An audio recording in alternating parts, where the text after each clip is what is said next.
National police bureau کی تھانوں پر بوجھ کم کرنے کے لیے پرانا پنچایتی نظام لاگو کرنے کی ہدایت۔ پنچایتاں میں یہ شروع کرنی تھی نا ساڈے دادے بابے کو مسا جیسے ہیں چھوٹے سے آپ ہی ڈوبتا ہے۔ 2019 میں مجھے یاد پڑتا ہے کا آرڈر ہے جرگوں کے پنچایت کے فیصلے جو ہیں وہ قابل قبول نہیں ہوں گے۔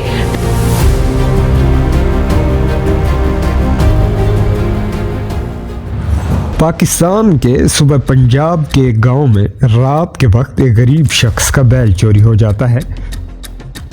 صبح جب وہ بیدار ہوتا ہے تو اسے اپنا بیل کہیں دکھائی نہیں دیتا، تو وہ غریب شخص گاؤں میں شور ڈال دیتا ہے، جس پر سارا گاؤں جائے وقوع پر اکٹھا ہو جاتا ہے۔ یہ سب لوگ چور کے پیروں کے نشانات کو ڈھانپ کر پولیس کی ہیلپ لائن سے رابطہ کرتے ہیں، اور کچھ دیر بعد پولیس اپنے کھوجی کتوں کے ساتھ جائے وقوع پر پہنچ جاتی ہے، اور اس کھوجی کتے کو چور کے پاؤں کے نشان کی مٹی سنگھا دی جاتی ہے۔ اب پولیس کی موجودگی میں وہ کتا نشانات کو سونگتے ہوئے وہاں سے چل پڑتا ہے، اور لوگ بھی کتے کو فالو کرتے رہتے ہیں۔ کتا باریکی سے ان نشانوں کی کھوج لگاتے ہوئے ایک سمت نکل پڑتا ہے، اور چلتے چلتے آخرکار وہ ایک گھر جا کر بیٹھ جاتا ہے۔ پولیس اور لوگ سب حیران رہ جاتے ہیں، کیونکہ وہاں انہیں مطلوب بیل کہیں دکھائی نہیں دیتا۔ لیکن تفتیشی افسر وہاں ایک فرد تیار کرتا ہے اور لکھتا ہے کہ کتا فلاں شخص کے گھر آ کر بیٹھا ہے، اور پھر یہ فرد لکھ کر اپنی ڈائری میں رکھ لیتا ہے۔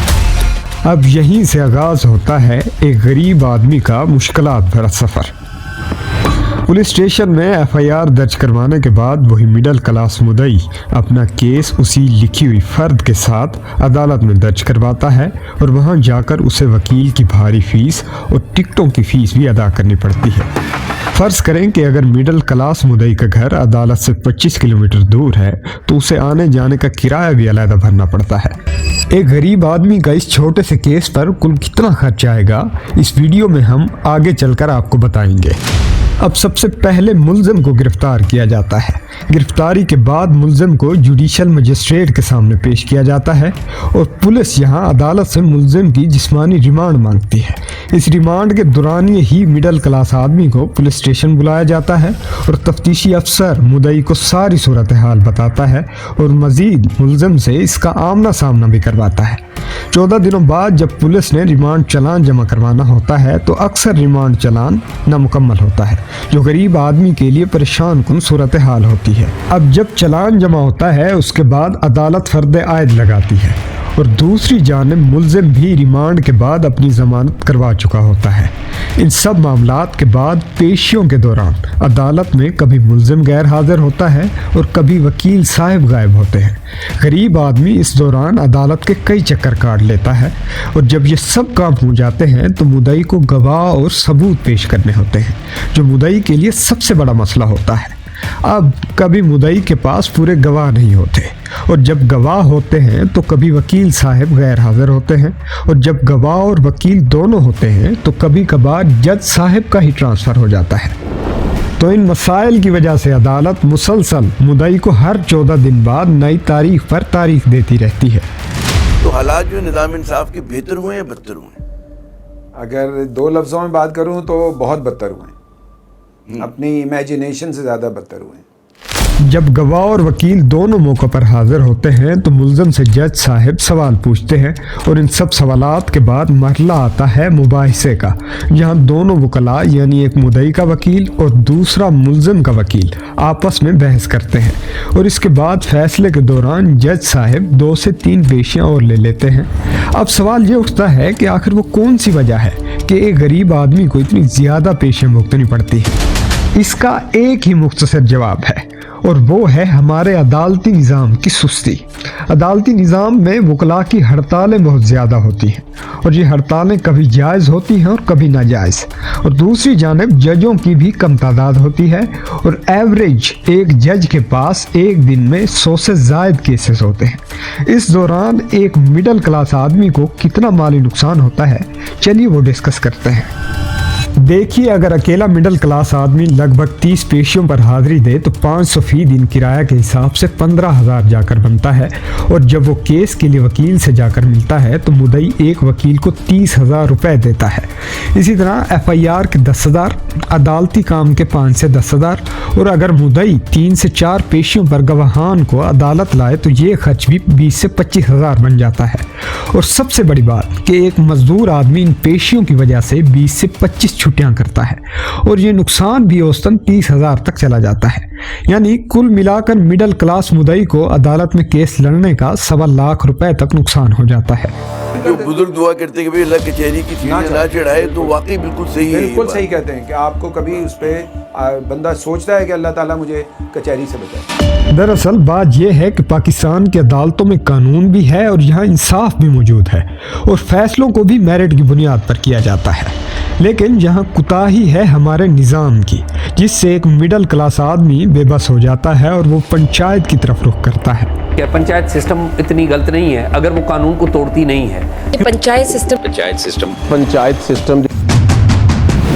पंचायत ये वही कदीम निज़ाम है जो आज भी राइज है। गांव के लोग आज भी अपने मसाइल का हल इसी निज़ाम में ढूंढते हैं। अब पंचायत का तरीकाकार क्या है, चलिए पंचायती निज़ाम को जानने की कोशिश करते हैं। एक मुद्दई जाय वकुआ रिपोर्ट के साथ बुजुर्ग सरदारों के पास जाता है और वहां बताता है कि उसका बैल फलां शख्स ने चोरी किया है और सनद के तौर पर वही खोजी कुत्तों की रिपोर्ट पेश करता है। अब इनमें से एक बुजुर्ग सरदार मुलजम को कॉल करता है और कहता है कि खोजी कुत्ता तुम्हारे घर जाकर बैठा है, तो तुम्हें अपनी सफाई देने के लिए फलां दिन पूरे गांव के सामने सबूतों के साथ हाजिर होना होगा। अब मुकर्रर दिन पर गांव में बड़े पीपल के दरख्त के नीचे ये सारे लोग इकट्ठे होते हैं। दोनों फरीकैन के साथ बोलने वाले अलहदा अशखास होते हैं, जिन्हें देहातों में सत्थी कहा जाता है। ये सत्थी बतौर वकील एक दूसरे से बहसो मुबाहिसा करते हैं और कभी कभार यहाँ फरीकैन बजाते खुद भी एक दूसरे से बहस करते हैं, लेकिन जहाँ जज्बात की वजह से झगड़े का ज्यादा खदशा होता है, इसलिए पंचायती निज़ाम में सत्थी को ज्यादा तरजीह दी जाती है। इन सारे दलाइल के बाद बड़ा बुजुर्ग सरदार खड़ा होता है और पंचायत में बैठे हुए दूसरे बुजुर्ग सरदारों को बुलाता है और ये सब इस मामले पर अलहदगी में मशवरा करते हैं। अब आखिर में यहाँ फैसला सुनाया जाता है और वो फैसला कोई भी हो सकता है जो किसी भी फरीक के हक में जा सकता है। और कई मौके ऐसे भी आते हैं ये बुजुर्ग 2 से 3 पंचायतों पर अपना फैसला सुनाते हैं और दोनों फरीकैन को गले मिलवाते हैं। देखिए, अगर पंचायत और जुडिशरी सिस्टम को कंबाइन किया जाए तो यही पंचायती फैसला कोर्ट में सनद के तौर पर भी पेश किया जा सकता है, लेकिन शर्त यह है कि उस सनद पर दोनों फरीकैन के अंगूठे और दस्तखत मौजूद हो, जिसे स्टाम्प पेपर कहते हैं। इससे ये फायदा होता है कि आने वाले वक्तों में मुद्दई का केस मजबूत हो जाता है। तो ज्यादातर लोग इसी आसानी की बुनियाद पर और कोर्ट कचहरी के डर की वजह से पंचायत का रास्ता इख्तियार करते हैं। पहले पंचायत जो होंगे ना बहुत अच्छे होंगे, बड़े अच्छे फैसले थी। लोग खर्चे की वजह तो गरीब लोग होंगे, वो वकीलों का खर्चा, कचहरियों का खर्चा, किराए आवन वजन धक्कों तो बचने की खातिर वो इत्थे आते हैं और उन्होंने हक मिलता है, इंसाफ मिलता है।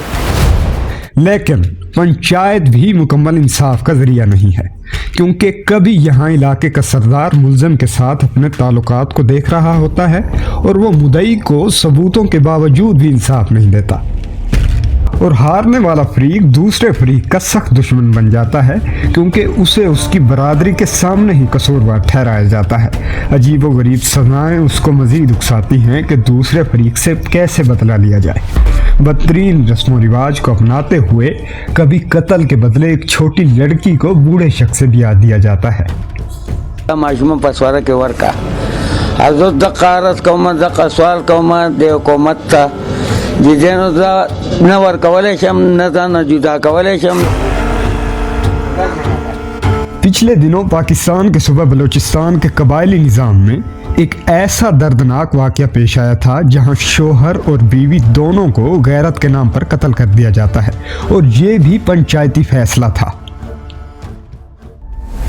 और यहाँ पंचायत और जुडिशरी के निज़ाम को देखते हुए हम आपको मुखलसाना मशवरा देते हैं कि मुद्दई को अपने किसी भी मामले में कोर्ट की तरफ रजू करना चाहिए, क्योंकि इसके बहुत ज़्यादा फ़वाइद हैं। जैसा कि अदालत के फ़ैसले के पीछे रियासत की ताकत खड़ी होती है, और फ़ैसले के बाद अगर कोई खिलाफ वर्जी करे तो पुलिस को इतला दी जा सकती है, और अगर आपको लगे कि सिविल कोर्ट का फ़ैसला गलत है तो आप सेशन कोर्ट, हाई कोर्ट और सुप्रीम कोर्ट तक फरीक के खिलाफ केस फाइल कर सकते हैं।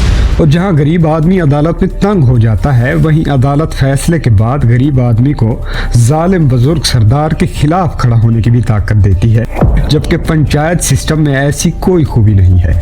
पंचायत हल है सिर्फ छोटे मसाइल का, यानी ज़मीन का छोटा मोटा तनाज़ा, पैसों का लेन देन या ख़ानदान की सुलह सफाई। ये सब मसाइल पंचायत से हल हो सकते हैं। इन दोनों सिस्टम्स पर आपकी क्या राय है, कमेंट सेक्शन में ज़रूर बताइएगा।